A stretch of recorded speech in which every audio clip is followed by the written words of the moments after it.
Всем здравствуйте! Приехал на ремонт Opel Combo 1.3 дизель, 16-клапанный двигатель со стуком в моторе. Долго мучились, долго снимали. Решили снять голову. Увидели вот такое. Набитый клапан об поршень. Вот. В чем же причина?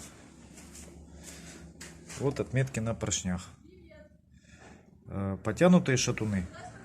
Лечение. Ставим прокладку ремонтную потолще. И на какое-то время мотор будет работать.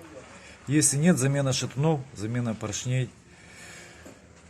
Был звонкий металлический звук. Кому интересна информация, будет полезно, милости прошу на свой канал. Подписывайтесь, ставите лайки.